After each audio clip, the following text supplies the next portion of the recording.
My name is Jasper Hoogendam. I live in Cold Springs, just north of Coburg, Ontario. I'm farming a couple of acres on the traditional lands of the Anishinaabe, the Haudenosaunee, and the Huron-Wendat, and the Ojibwe Chippewa. They have been stewards of this land since time immemorial. For that, I am grateful. Where I live is where my children did most of their growing up. I'm currently retired, giving me the opportunity to provide the food bank with a few tons of vegetables each year. I'm pleased to be able to share a few poems that mark some key moments in my journey of reconciliation. I could say that my journey started long before signing up for Hearts Exchanged.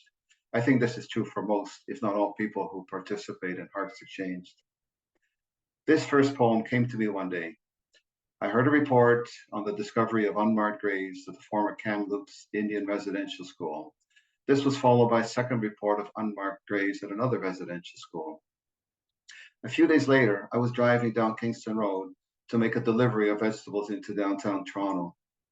The display of shoes on the boulevard totally overwhelmed me. Those weren't just any shoes.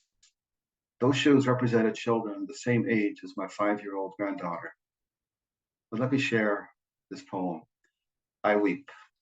I weep for the children torn from their parents, taken to a strange place for their good, isolated, mistreated, unloved, neglected, abused, and seemingly forgotten, quietly embraced by Mother Earth to preserve their memory.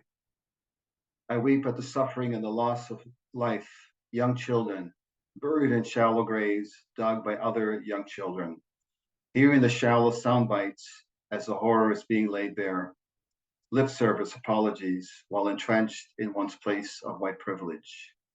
I weep when the Truth and Reconciliation Commission report is held up as an icon that is handled like a closed book, displayed like a trophy in a secure case, unopened for fear of a power shift when taking steps towards healing, healing that can only come by stepping away from the pedestal of power. I weep over the multi-generational hurt and abuse of lost family life and motherly nurture, each child torn away from family at too tender an age, torn from siblings, from home, from language, from community. I weep for those told to get over it, the callousness of the attitude towards each traumatized adult, each adult trying to get past the horrors of residential school, each adult searching for their identity to reconnect with their language and culture. I weep when land rights are not honored, when companies use police to protect their usurped interests, when informed consent needs to be demanded by the courts and then not carried out in the land rights negotiations. I weep when sacred ground is desecrated, when land is stripped of its life and resources, when life-giving land needs to be guarded at great personal expense, while being confronted by police used like private agents for resource companies. I weep because our country lacks the vision and hope for what can be gained by turning one's back on a colonial mindset, a mindset that condones raping the land, causing untold destruction, meanwhile turning one's back on seeking healing and reconciliation. I weep for the disproportionate number of Indigenous people incarcerated, locked away rather than being helped, locked in a correction institution that will not offer correction, an institution that further alienates and victimizes. I weep when I hear apologies for the deeds of the past, for deeds carried out by our ancestors and many still living, by deeds done in the name of Christianity, by deeds so misguided that there can be no excuse. I weep when I hear apologies for the deeds of the past, while the present actions do not change. The present actions showing the same annoyance for Canada's Indigenous peoples. Today's misguided deeds forming the apologies to be delivered by the next generation.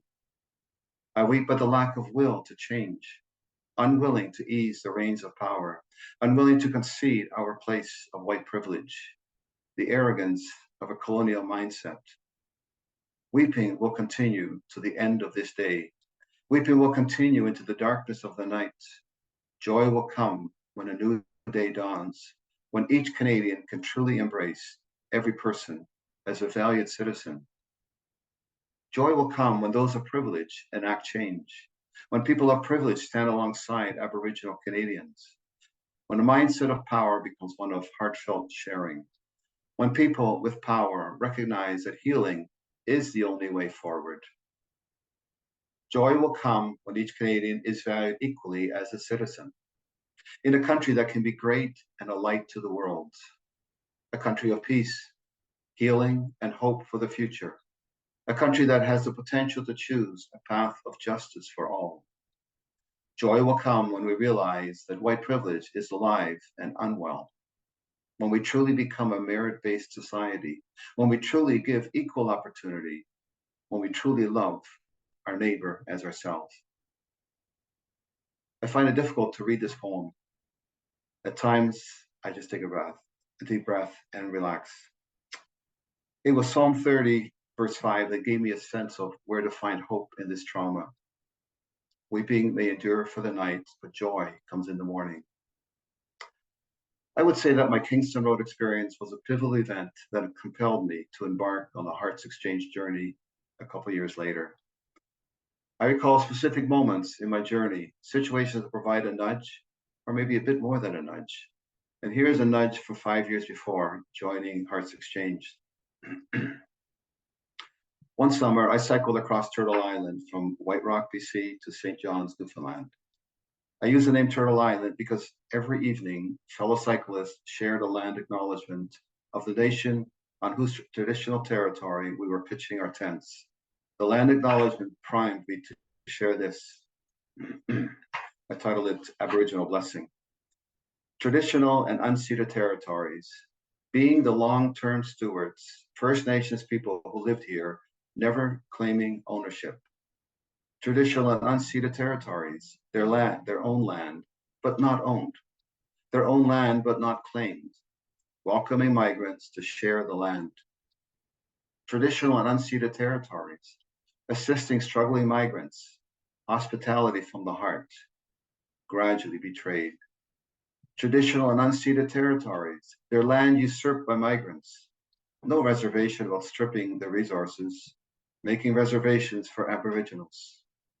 Traditional and unceded territories, second-class citizens, barely a voice, object of a legislative apology, subject to government decisions.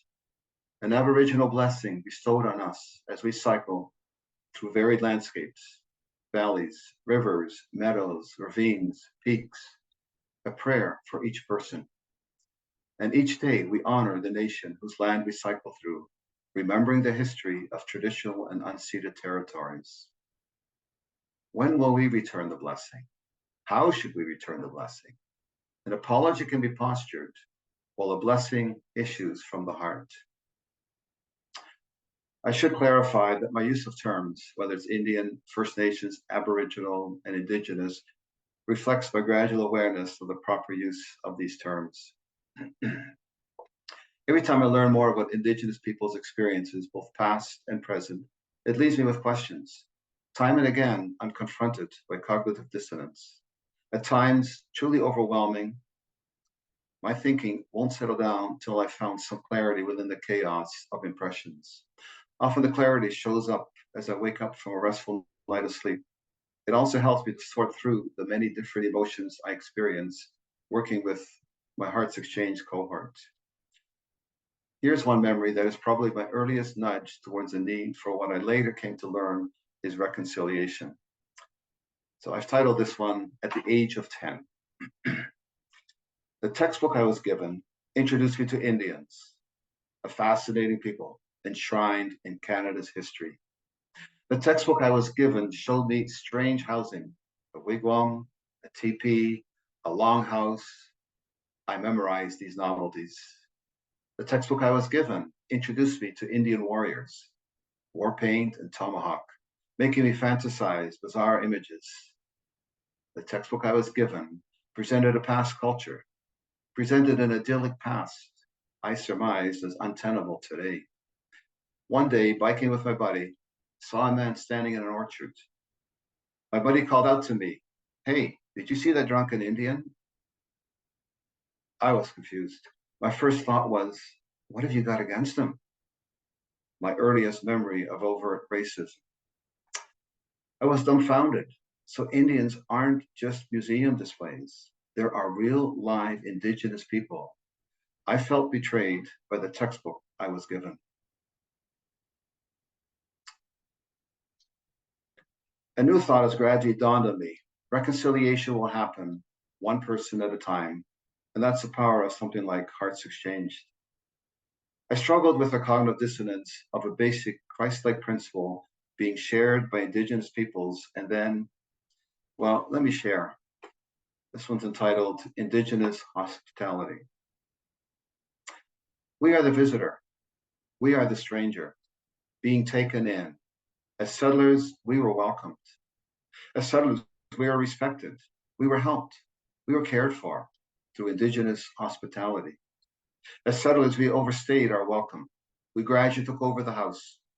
We acted as if we were the owners. We wanted more prime space. We pushed our hosts out. We gave them the basement. We thought that was good enough. Soon we found it inconvenient having people in the basement, so we had an enticing plan. We pushed our hosts into the garage. Soon we needed more space. We saw real value in the garage, a place to park the SUV and store the yacht.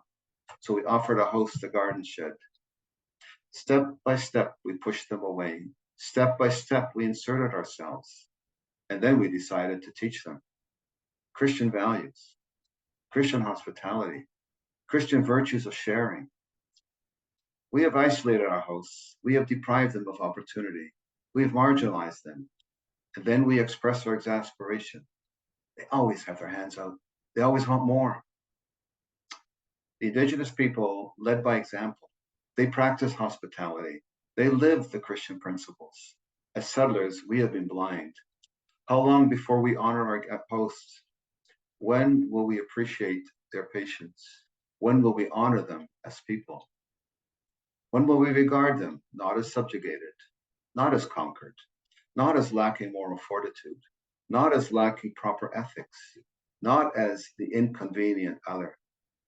When will we regard them as deserving quality education, as having equal potential, as having land rights, as having a valued identity, as living with a rich culture, as respected citizens, as equal partners, as sovereign people? I can't help but lament the absence of divine justice, and thankfully, God is not finished with us. So how much better will we do in the next 10 years? Sometimes I think of the process of reconciliation as a dance. The question is, how ready are we to make this an inclusive party, to turn up the music so that the dance can begin? I titled this one, Dissonant Music. The dance of privilege, Anglophones leading in an evolving dance to a playlist of Eurocentric music. The Francophone guests, not always in step, preferring a different genre, not ready to leave the party. Recent immigrants invited, selectively chosen for their musical taste, their ability to adapt to the rhythm. The Inuit left out in the cold, no invitation received. The Métis occupying the margins, not even recognized. Indigenous inspired art gracing the invitation cards. The design given an appreciative nod by the invited guests. Those who live with privilege make up the guest list, deciding who's who. Guests who move in step to the music. A land of acknowledgement recited, an unobtrusive party etiquette adopted following the recent apology of the Prime Minister. A faint and distant rhythm, steady and persistent, too persistent to ignore. A rhythm that spells life. The heartbeat of the woods, the heartbeat of the river, the heartbeat of the weather, the heartbeat of the Creator. The Indigenous drumbeat, slowly increasing in volume, gradually getting recognized, offering wholeness to the dance. The wholeness that is shalom, living in peace and harmony. Wetaskiwin, there is peace in them hills. So seeking shalom, welcoming Wetaskiwin. I have marked my settler journey of reconciliation with poems. At times they just happen like a friend dropping by. It's a way of sharing the heart of the matter, It's also my way of remembering the emotional color of different parts of my journey. It's a means to not get tangled in the details. I see poems as a means for others to reflect and possibly respond. Remembering different parts of my journey helps me to remain committed to continually working towards reconciliation. I don't want to end at this point. I don't want to end on a note of lament. While lament is an important step, I'm reminded that joy comes with the morning. What helps me move beyond lament is the healing stories that Indigenous people share. One that comes to mind is the tragedy that Shannon, the director of the Indigenous Family Center in Winnipeg, shared. I don't pretend to speak for her. I want to share how her story moved my heart. Shannon's story is so totally unsettler. The heart of Shannon's telling is through and through an Indigenous story. When I heard Shannon speak, I did not hear a story of tragedy. So here's Shannon's story. The Dene, following the caribou, having lived on the tundra from time immemorial, having carved out a life on a treeless expanse, a rich cultural tradition on land that appears desolate, depending on the caribou, their physical sustenance, their emotional sustenance, their linguistic sustenance, their spiritual sustenance, their cultural sustenance. The caribou appeared to be in decline, received government orders. The Dene were to blame, their lifestyle declared unsustainable. A quick and shoddy study, colonial incursions ignored, the Dene not respected, the government dictates imposed. Sealed the fate of their nomadic life, airlifted from Lake Taduli, taken 250 kilometers east, dropped on the shores of Hudson Bay. The Dene left to fend on their own, abandoned by federal bureaucrats, not envisioning the fallout, thinking their role was done. Landing in the outskirts of Churchill, half their supplies adrift in the bay, delivered under government contract, aliens languishing in a military town. Nomadic people in a regimented town, away from the only life they knew, far from the caribou migration routes, unsuitable housing, loss of hunting, loss of food sources, loss of livelihood, loss of purpose, loss of identity, dying in an urban wasteland. The evils of the wasteland multiplied: addiction, violence, family breakdown, demoralized. 10 years of desolation, half of their people died, a genocide in the making. Living the devastation, determined to find a way out, a self-directed plan taking shape, affirmed by consensus. No 5-year study, no royal inquiry with recommendations to be ignored, simply government permission obtained. Leaving behind the urban life, leaving behind the devastation, shunning colonial paternalism, they returned to their land. Requesting no government help, they made the 250-kilometer trek, once again being embraced by the tundra. Rebuilding their life, reconnecting with the land, reconnecting with their culture, regaining their dignity. No court case for damages, no compensation for what was lost, no support for relocation, no demand for colonial injustice. Not commiserating their loss, not dwelling on 10 years of hurt, choosing to move forward, accepting a federal apology with grace, away from the settler realities of microaggressions and racial slurs, away from paternalistic treatment, undermining their humanity, a step towards self-determination, a step towards treaty rights, an Indigenous solution to a colonial-made tragedy. Having returned home to a harsh and unforgiving tundra, a place to heal, to regain their dignity. No desire for retribution, not playing the victim. I'm humbled to witness a simple desire to move forward, the willingness to forgive despite the grave injustice, dignified grace being shown despite paternalistic bureaucrats, living with gratitude, having hope for tomorrow.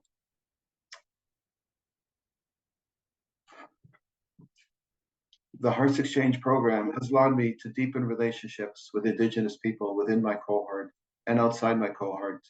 They've encouraged me as I've shared reflections of my journey. With every affirmation, I'm reminded that I'm not traveling alone. The friendships that have developed and deepened, I truly value. The Indigenous people, the Secwepemc, living in the Kamloops area of BC, have an interesting word, Shakal-Maxwell. Shakal-Maxwell means we return to being human. After being treated inhumanely in their residential school experience, they talk about seeking Shakal-Maxwell. I love the power of that word. Both the oppressor and the oppressed have lost a key element of their humanity. And in order to work towards reconciliation, both oppressed and oppressor need to seek Shakal-Maxwell. We return to being human. Thank you.